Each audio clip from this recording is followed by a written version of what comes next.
Hi బాగున్నారా? Welcome to Tollywood boss.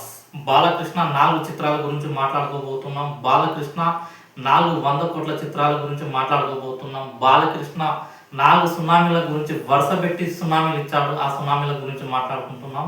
Balakrishna దండయాత్ర ఇలాగే కొనసాగాలని కోరుకుంటూ ఈ వీడియో కంటిన్యూ చేద్దాం. Welcome to Tollywood boss.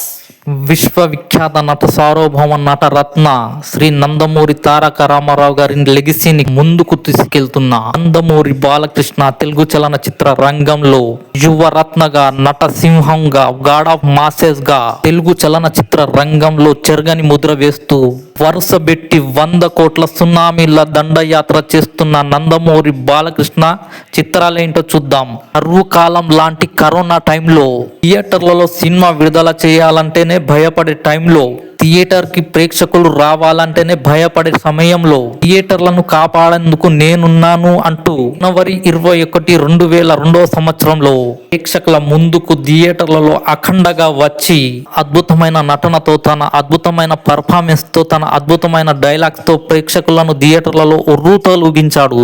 Balakrishna సరసన ప్రజ్ఞ దేశ్వాల్ నటించగా, ద్వారకా క్రియేషన్స్ మిర్యాల రవీందర్ రెడ్డి నిర్మాతగా, కథ, స్క్రీన్ ప్లే, దర్శకత్వం బోయపాటి సీను, సంగీతం తమన్ అందించగా బాక్సాఫీస్ వద్ద ఈ రాజమౌళి కూడా కరోనా సమయంలో RRR చిత్రాన్ని విడుదల చేయాలంటే భయపడ్డాడు.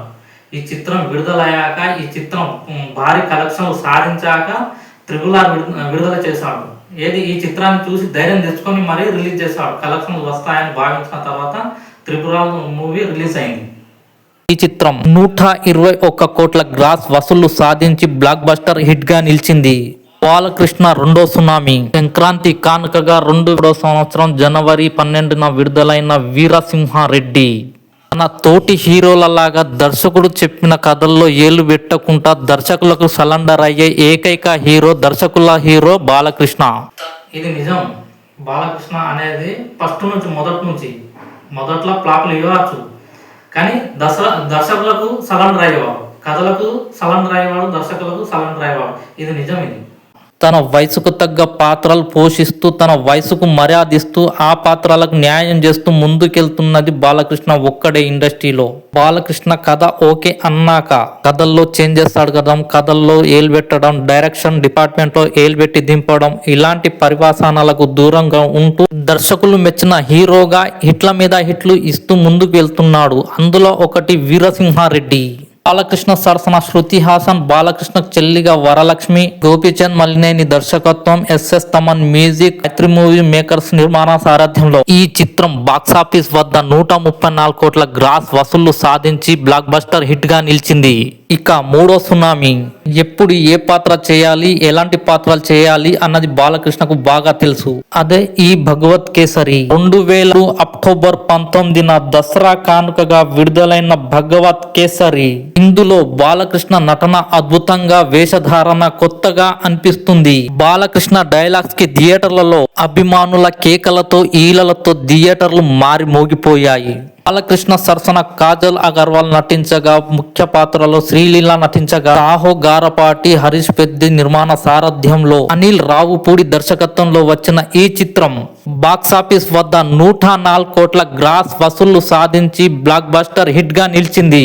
ఇక బాలకృష్ణ నాలుగో సునామీ. డాకు మహారాజ్. జనవరి 12 సంక్రాంతి కానుకగా నందమూరి బాలకృష్ణ నటించిన డాకు మహారాజ్ సంక్రాంతి బాక్సాఫీస్ బరిలో దిగాడు. బాలకృష్ణకు అసలైన పోటీగా సంక్రాంతికి వస్తున్నాంతో వెంకటేష్ వచ్చాడు. హీరోల మధ్య నేనున్నాను అనుకుంటూ వచ్చాడు అంబట్ల తుర్రి. సాంప్రదాయ కుటుంబానికి చెందిన సాంప్రదాయమైన హీరో. సాంప్రదాయబద్ధంగా కొన్ని సంవత్సరాల నుండి ఫేక్ కలెక్షన్లు, ఫేక్ పోస్టర్లు, ఫేక్ రికార్డులు వేసుకుంటూ వస్తున్న ఒక పెద్ద హీరో కుమారుడైన చిత్రంతో డాకు మహారాజ్ పోటీ పడి, ఇటు సంక్రాంతికి వస్తున్నాంతో పోటీ పడి బాక్సాఫీస్ వద్ద పంబ రేపాయి. ఇటు సంక్రాంతికి వస్తున్నాం, అటు డాకు మహారాజ్.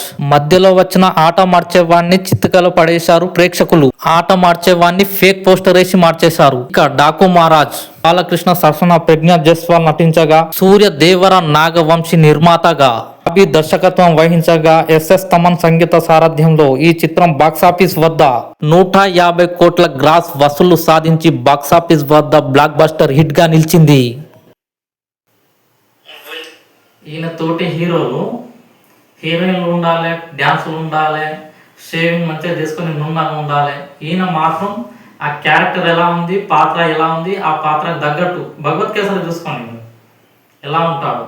హీరోయిన్ కాజల్ ఉన్నా కూడా అట్లా పాటలు ఉండాలి, డ్యాన్సులు ఉండాలి, ఇవి ఏమి ఉండవు. పాత్రకు న్యాయం చేయాలన్నట్టు కథ దర్శకునికి స్థలం రావడే బాలకృష్ణ నైజం. ఇది బాలకృష్ణ. కావాలంటే పూరి జగన్నాథ్ని అడగండి చెప్తాడు. వీడియో నచ్చితే లైక్ చేయండి, షేర్ చేయండి, సబ్స్క్రైబ్ చేయండి. Balakrishna fans, NTR fans, Nandamuri fans ఛానల్ని సబ్స్క్రైబ్ చేసుకోండి. బాయ్, ఉంటాం.